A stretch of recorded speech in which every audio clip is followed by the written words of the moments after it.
చాలా మందికి కన్‌ఫ్యూజన్ ఉంటది. అసలు ఈ గేర్స్ వచ్చేసి ఇదే ఆర్డర్‌లో వేయాలా? Like first, second, third, fourth and fifth ఇదే ఆర్డర్‌లో గేర్స్ చేంజ్ చేయాలా? లేదా ఫస్ట్ నుంచి డైరెక్ట్ థర్డ్ లేదా ఫిఫ్త్‌కి ఏమైనా చేంజ్ చేయొచ్చా అని. సో, బేసిక్‌గా పాయింట్ ఏందంటే ఇనిషియల్‌గా వెహికల్‌ని ఆహ్, ఒక మంచి పికప్ లేదా పేస్‌లో నడపాలంటే డెఫినిట్‌గా మీరు ఆర్డర్‌లోనే చేంజ్ చేయాలి.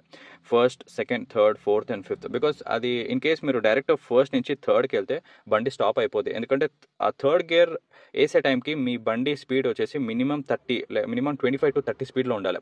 అప్పుడే మీరు బండి స్టాప్ అవ్వకుండా స్మూత్‌గా వెళ్ళిపోద్ది. అదే సో, దానికోసమని మీరు కొంచెం ఆర్డర్ వైస్‌లో గేర్స్ చేంజ్ చేయాలి. బట్ ఇన్ కేస్ మీరు బ్రేక్ ఏసే టైంకి కావాలంటే ఇప్పుడు సపోజ్ లెట్స్ సే మీరు ఫిఫ్త్ గేర్‌లో ఉన్నారు అండ్ సడెన్‌గా మీరు బ్రేక్ ఎయాలి. సో, అప్పుడు మీరు ఫిఫ్త్ గేర్ నుంచి డైరెక్ట్ ఫస్ట్ గేర్‌కి రావచ్చు.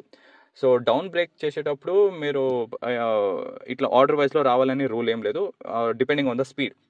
సపోజ్ మీరు సడన్‌గా బ్రేక్ ఎయాలనుకుంటే ఫిఫ్త్ నుంచి డైరెక్ట్ ఫస్ట్‌కి రావచ్చు. లేదా మీరు ఇంకా మీ ముందు ఒక బండి ఉందో, వెహికల్ ఉందంటే like depending on the speed suppose మీరు 50 నుంచి ఒక 40కి వచ్చారంటే ఫోర్త్ గేర్ ఎయాలి. అండ్ ఇన్ కేస్ ఇంకా కొంచెం తక్కువ స్పీడ్‌లో ఉన్నారు. లెట్స్ సే సపోజ్ 30 లేదా 20 స్పీడ్‌లో ఉన్నారంటే అప్పుడు సెకండ్ గేర్‌కి మార్చాలి. So, according to the speed మీరు గేర్ చేంజ్ చేయాలి. సో, అలా చేంజ్ చేయకపోతే మీ వెహికల్ వచ్చేసి స్టాప్ అయిపోద్ది లేదా జర్క్స్ వస్తది. ఇట్లా ఇట్లా స్మూత్‌గా మూవ్‌మెంట్ ఉండదు. జర్క్ వచ్చేసి బండి ఆగిపోద్ది.